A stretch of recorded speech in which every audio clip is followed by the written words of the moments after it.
What I'm about to share with you is the fastest, easiest, and oftentimes the cheapest way to buy land. And you don't even need credit. So grab a pen and a piece of paper. You're going to want to take notes. If you haven't already done so, subscribe to the channel. Give me a thumbs up if you like these videos. My name is Wayne Turner. For nearly 30 years, I've done just about everything when it comes to real estate. Buying, flipping, selling, you name it. I've helped thousands of people. I share that with you so you can have the confidence knowing that the stuff and information you learn from me is tried and true, boots on the ground. This is not artificial intelligence, and this is not coming from a book. This is real life experience. You see, it's important to know that there are millions of acres of land across the United States owned by individuals, and those individuals are willing to sell their land to you on terms. Another term for that is called owner's terms or a land contract. And quite frankly, you give them a down payment. Most of the time it's around 10%. Of course, every piece of land is negotiable between you, the buyer, and the seller. They set an interest rate for that. Typically, it's anywhere from 6 to 7 to 8%. Once again, that's negotiable as well. And you pay monthly payments until you have the property paid for. Now, they will amortize that on 10 years, 15 years, 20 years. That means it stretches the payment out. Keep in mind, that makes your payment lower, but you are going to be paying that property owner more interest. Now, even though you're paying them more interest, it's important to always know this, and this is what I tell folks. It's not so much the cost of the money or the availability of the money. So this is the availability of the land. You don't have to have good credit or any credit whatsoever. Most of the time, they don't even check and verify your income because you're putting down 10%. They're just assuming you've got the money to pay for it. And if you don't pay for it, they get the land back and you lose your 10% down. However, the good news is you have a piece of land that you can improve, you can build upon, but always remember this, get it in writing. Make sure the purchase agreement between you, the buyer, and the seller selling you the property gives you permission to do whatever it is that you want to do on the property. But take it a step further. Don't rely on just that person. Ask to see a copy of the covenants and restrictions, the deed restrictions, if you will, because the last thing you want to do is purchase a property for someone and the deed restrictions come to find out say you can't have a mobile home on the property, or you have to build a minimum of a 1,500 square foot home, or you can't have livestock. You just need to know that going in so you don't get hung out on a piece of property that you can't enjoy. Now, before you go getting all happy and finding a piece of land that you can purchase, and listen, these properties are listed for sale oftentimes by real estate brokers all around the country. If you need help doing that, you can go to contactwayne.com, tell me exactly what you're looking for. We can connect you with a top agent in your area to write the contract and represent you and get you closed out. But you also have to consider the survey. You want to make sure you get a copy of the survey. There's homeowners out there, property owners if you will, and they won't do a survey. Drives me crazy, I know. Oftentimes they're like, no, if you want to buy it, you have to get a survey. But keep in mind, if you do the survey, that's your survey to keep. But on a 7-acre tract of land in Tennessee, Alabama, Georgia, in the South where I'm located, it's going to run you anywhere from $2,000 to $3,000. That's money that you don't get back. So you want to have a copy of a survey. If they don't have a copy, you can go to your courthouse, your register of deeds, if you will, in your county, your parish, tell them the property. Try to pull up some tax records. Your good real estate agent will have all that information for you, and they'll be able to pull the survey, if you will, that's recorded. And then you'll want to walk the property. The last thing you want to have happen is you purchase a piece of property only to find out you purchased less land than you thought. And yeah, it's happened. It has happened. I've seen it happen many a times before.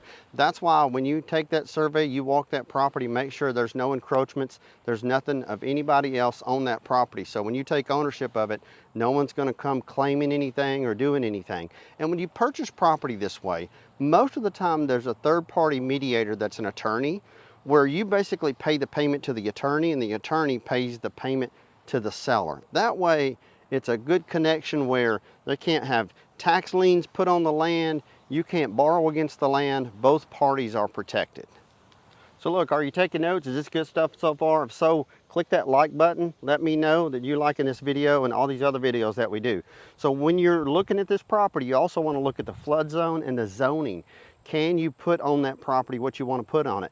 The deed restrictions may say you can do anything you want to do, but the city or the county says, oh, you can't do that in that zone. It's zoned residential or it's zoned multifamily. You can't do that. And it's important not just to look at the property that you're going to purchase, but the neighboring property, because you could purchase a piece of property and then put an apartment complex or a school or a Dollar General right across the street. Now, if it's in a flood zone, that's not all bad. I live down here in southern Louisiana. I'm originally from Tennessee. Tennessee, we don't have to worry about so much flooding. Down here in southern Louisiana, everything's in a flood zone. But you can't panic by that because there's different flood zones. There's flood zones A, B, C, and X. A's the worst. B's a little bit better. C's what you typically want, and X is fantastic and great. That means that the likelihood of the properties flooding if they're in C and X is very slim. But listen, word of the wise, don't live in a flood zone without flood insurance. When you, for example, buy a piece of property, if it's in flood zone A, a lender, a bank, a mortgage company is going to require you have flood insurance. So just remember that if you purchase a piece of property, it's in a flood zone, the seller told you it's in a flood zone, you know it's in a flood zone, the survey say it's in a flood zone, and you don't have a problem with it. You just have to know when you build a piece of property on that, if you ever get a permanent financing mortgage on that property, you're going to have flood insurance. The lender requires it. Now, as I mentioned, I'm from Tennessee, and Tennessee has a lot of rock. So when you're looking at a property, you're walking a property, you have to kind of poke around and see, okay, it's not in a flood zone, but there's rock everywhere. How you know that is look around for cedar trees. You know those good smelling cedar trees, right? Cedar trees don't need much soil at all to grow. They will practically grow on a flat rock. And if you see lots of cedar trees, chances are there's a lot of rock in that land. If you suspect that, you can get a geological survey that can come out and show you how much rock is in the land and where the most rock is on the land. Now, as I mentioned, if it's not in writing, it doesn't happen. You want to make sure everything is in writing. That's why it's a good idea to close with a real estate attorney, a title company. They'll pull the deed, they'll pull the title, they'll make sure there's no back taxes, liens, encumbrances on the title. And listen, don't buy a piece of property without a title policy. You want to make sure you have a title policy because that covers you from the day you purchased it back, not moving forward. A title policy is title insurance. So insurance on a vehicle, for example, as you purchase it, now you got insurance into the future. Title policy on property covers the title from the day you purchased it back. So they basically do a title search and they're ensuring to you that there's no back taxes, liens, encumbrances, or anybody's owed any money on the property. Lord forbid they come knocking on the door, you have a title policy, show them the policy, say, nope, I don't owe you any money because I got a title policy. It's not that expensive, but never buy a piece of property without a title policy. And remember, if it's not in writing, it doesn't happen. Don't rely on the handshake stuff. I'm just sorry, I'm giving you advice from tried and true experience. If it's not in writing, it doesn't happen. Now here's a quick tip, and if you've stayed around for this long in the video, thank you so much. I'm so appreciative because this is good information and I'm glad that you want to learn. It's really important. I hope you've been taking notes, and once again, give us that thumbs up. But here's what you also have to understand. You can look at land that's listed for sale by real estate agents, for example, and it may not say that they offer owner's terms, but here's a little tip. You can always offer. You can always ask. Just because it doesn't mean or say that they are willing to do owner's terms, simply ask the real estate agent, hey, would they take 10% down?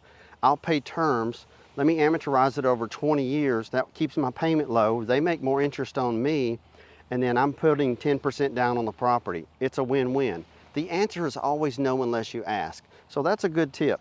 And if you like these videos, once again, give us a thumbs up, subscribe to the channel. My name is Wayne Turner. I thank you for watching, and until next time, God bless you.